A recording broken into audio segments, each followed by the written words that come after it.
Sobat Budaya. Sobat Budaya, kali ini saya sedang berada di Dukuh Jedong, Desa Wotanmas, Kecamatan Ngoro, Kabupaten Mojokerto. Kita berjumpa dengan Candi Jedong. Candi Jedong, kita lihat berdiri kokoh di belakang saya, berupa pintu gerbang, 2 buah pintu gerbang. Candi Jedong yang di belakang saya adalah Candi Jedong Jaler yang tingginya 9 meter 75 cm, sedangkan di sebelah sana kita melihat juga sejauh 50 meter Candi Jedong Putri setinggi 7 meter 19 cm. Tempat ini tampaknya memang sejak ribuan tahun yang lalu telah dihuni oleh manusia. Dihuni oleh suatu masyarakat yang memiliki kebudayaan tinggi. Terbukti adanya candi semacam ini dengan ketinggian 210 meter di atas permukaan laut dan lokasinya kini berada di belakang komplek industri Ngoro yang ada di sana. Candi ini betul-betul suatu tempat yang terasing. Di kaki Gunung Penanggungan yang ada di sebelah sana, kita tahu Gunung Penanggungan setinggi 1653 meter, dan di kakinya sinilah Candi Jedong tersebut berdiri, di kaki sebelah utara Gunung Penanggungan. Candi ini hingga kini masih tetap dikunjungi oleh orang-orang dari berbagai penjuru dan merupakan suatu pintu gerbang untuk masuk suatu kompleks. Dan kita sekarang berada di luar kompleks tersebut karena memang candi ini menghadap ke barat dan kita berada di luar candi tadi, siap untuk masuk ke candi sebelah sana yang sekarang candinya atau bangunan-bangunan yang dipagari oleh Candi Jedong ini sudah tidak ada lagi. Tentunya pada zaman dahulu kala, tempat ini adalah suatu tempat yang ramai dikunjungi oleh para peziarah pada zaman Majapahit. Dan candi tersebut berada di dalam sana yang sekarang sudah menjadi desa dan sekarang sudah dipagari dengan pagar besi di sana dan sekarang sudah tidak ada lagi. Memang ada bekas-bekasnya. Sebelah sana kita dapat melihat bekas-bekas petirtaan yang sekarang sudah dijadikan orang kolam renang, sehingga bekas-bekas petirtaan tersebut sudah hilang bekasnya.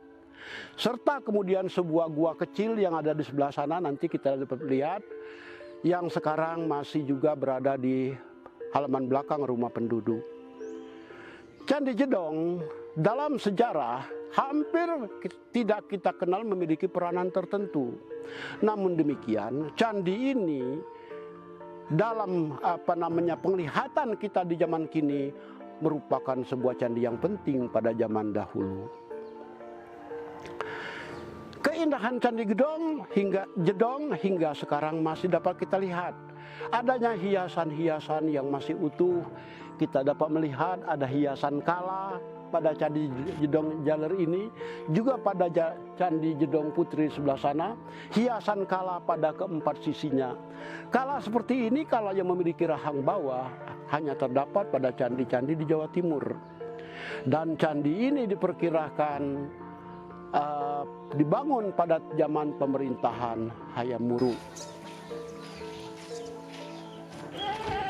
Dengan mendaki sekitar 15 anak tangga, sampailah kita di tempat ini. Tepat dibuka pintu Candi Jedong Jaler. Candi Jedong Jaler mendapat rujukan bahwa mendapat informasi jelas bahwa dia didirikan pada tahun 1385. Dengan adanya prasasti yang masih terukir di atas sana, ini masih bisa jelas terbaca, Brahma Nora Kaya Bumi. Brahma Nora Kaya Bumi adalah suatu candra sengkolo. Brahma nilainya 7, Nora nilainya 0, Kaya nilainya 3, Bumi adalah 1. Apabila dibalik, kita dapat melihat tahun Saka 1307 yang bila dijadikan tahun Masehi menjadi tahun 1385. Tahun 1385 adalah jelas masa pemerintahan Hayam Wuruk, karena Hayam Wuruk memerintah pada tahun 1350 sampai 1389. Artinya candi ini dibangun adalah 4 tahun sebelum berakhirnya masa pemerintahan Hayam Wuruk. Di masa lampau, candi ini menjadi tempat lewat banyak orang, berupa gerbang Paduraksa. Meskipun atapnya bagian puncak sudah lama hilang, tetapi kita masih bisa melihat keindahan, dan kita pun dapat menghayalkan, menerawang ke masa silam pikiran kita bahwa candi ini dahulu kala adalah candi yang sangat dihargai dan ramai dikunjungi oleh masyarakat. Batu-batunya masih demikian kokoh dan bangunannya pun menunjukkan bangunan khas Jawa Timur, ditambah tadi dengan kala yang ada di sana, kala khas Jawa Timur. Candi Jedong pada zaman Majapahit tampaknya memang memegang peranan penting di kerajaan Hayam Wuruk, dan sebagian ahli pun berkata bahwa candi ini dulu kala memang didirikan untuk menandai bahwa daerah ini dulu dijadikan simo atau daerah perdikan atau daerah bebas pajak. Lewat pintu selebar lebih kurang 1 meter ini, dan lewat jenang pintu yang kelihatannya masih utuh ini, kita bisa masuk ke dalam candi. Dan saya sekarang sudah berada di depan, tepat di belakang pintu gerbang Paduraksa, Candi Paduraksa Jedong ini. Dan sebagaimana kita katakan pada awalnya tadi, bahwa pintu gerbang ini adalah pintu gerbang untuk memasuki suatu komplek percandian yang ada di sebelah sana, yang sekarang sudah tidak ada lagi bekas-bekasnya, dan hanya tinggal sedikit bekasnya yang tidak mampu kita teliti. Di sini masih bisa kita lihat bekas pagar setebal lebih kurang 50 cm langsung menuju ke selatan sana, kemudian sebelah situ berbelok ke arah barat.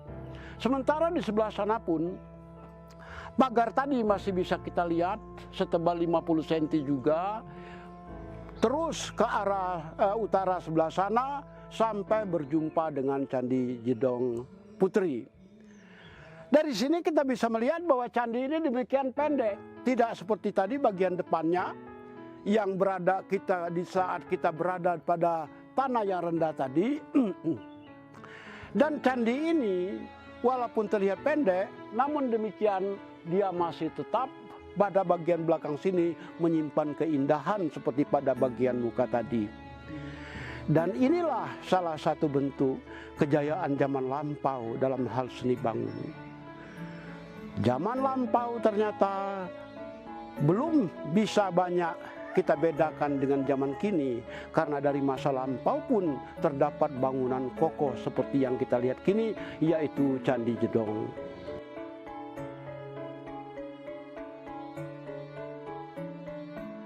Sebagaimana nasibnya Candi Jedong Jaler, Candi Jedong Putri yang ada di belakang saya ini pun sudah kehilangan puncaknya.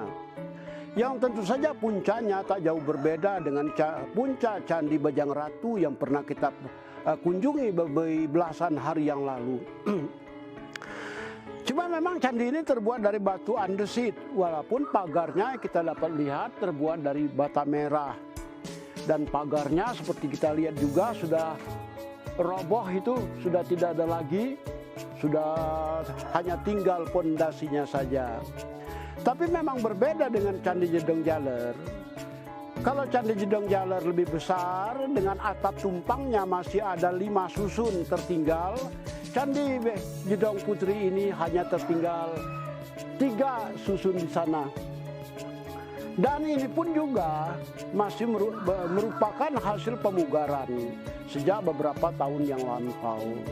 Dan pemugaran semacam ini seperti yang kita ketahui akan sah apabila tidak lebih dari penambahan batu baru tidak lebih dari 40%. Dan pemugaran ini pun kita dapat melihat adalah suatu keberhasilan dari pemerintah,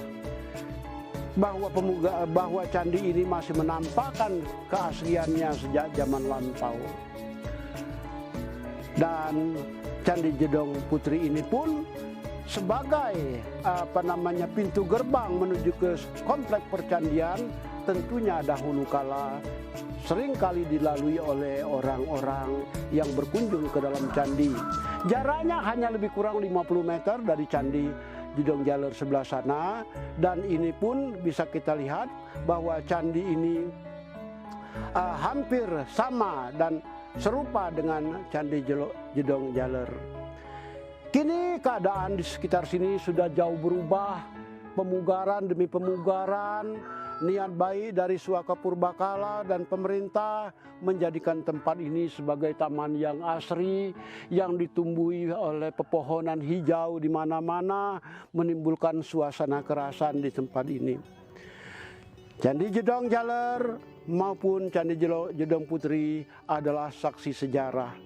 Saksi sejarah kebesaran zaman Hayam Wuruk, saksi sejarah masa lampau.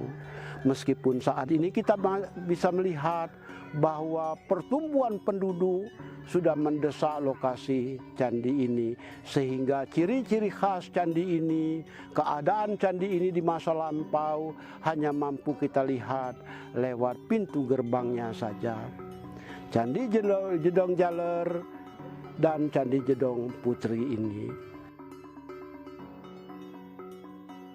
Sobat budaya, masih dalam hubungannya dengan Candi Jedong, kita berada di sebuah tempat yang disebut masyarakat dengan gua. Gua ini dahulu kala dapat dimasuki oleh orang sampai ke dalam sana, dan sebenarnya ini bukan sebuah gua tempat bertapa dan semacamnya. Tempat ini adalah di dasar gua ini, lubang dalam tanah ini terdapat mata air yang membual-bual mengalirkan air demikian derasnya. Tempat ini sudah ada sejak kira-kira 800 tahun yang lalu. Pada zaman pemerintahan Hayam Wuruk, tempat ini menjadi sumber air bagi masyarakat di sekitar tempat ini.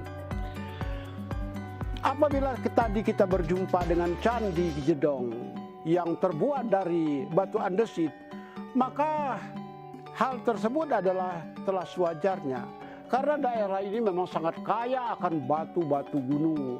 Batu-batu gunung yang terhumbalang dari puncak sana, kemudian jatuh ke tempat ini dan bertaburan, berserakan di mana-mana tempat.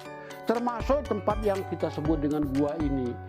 Lubang ini adalah lubang di sela-sela batu saja, akan tetapi memang memegang fungsi sebagai sumber mata air sejak zaman dahulu kala.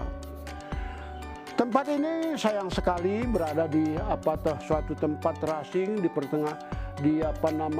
hutan kecil di belakang rumah-rumah penduduk. Tapi tempat ini kita percaya bahwa sejak ratusan tahun yang lalu dikunjungi oleh penduduk Majapahit, dan airnya dimanfaatkan oleh mereka untuk berbagai keperluan. Hingga kini airnya tidak berhenti mengalir dan dimanfaatkan oleh masyarakat setempat dengan menyediakan tandon-tandon air di sebelah sana untuk menampung air dari sini, yang kelihatannya memang merupakan tempat mata air yang besar. Dan tak heran pula kita apabila dahulu di sebelah sana memang terdapat petirtaan yang sekarang sudah dijadikan orang kolam renang, dan jejaknya sudah tidak bisa kita lihat lagi. Dan petirtaan tersebut dapat kita perkirakan dimanfaatkan oleh masyarakat pada zaman Majapahit untuk berbagai keperluan pula. Petirtaan seperti kita katakan tadi sudah tidak ada lagi, yang ada hanya tinggal gua ini yang sekarang sudah diperbaiki entah sejak tahun berapa, dan orang pun dilarang masuk ke dalam sana karena sangat berbahaya. tetapi kita masih bisa membayangkan bahwa dari sini masyarakat pada zaman lampau dahulu memanfaatkan airnya. Dan tempat yang sepi ini pada zaman dahulu kala tentunya begitu banyak dikunjungi oleh orang-orang. Kira-kira 800 tahun yang lampau. Tempat yang masih mengandung sejarah, membekaskan ingatan bahwa inilah peninggalan zaman Majapahit. Inilah salah satu peninggalan masa lampau sebuah kerajaan besar di negeri kita. Sobat Budaya, sampai jumpa. Terima kasih.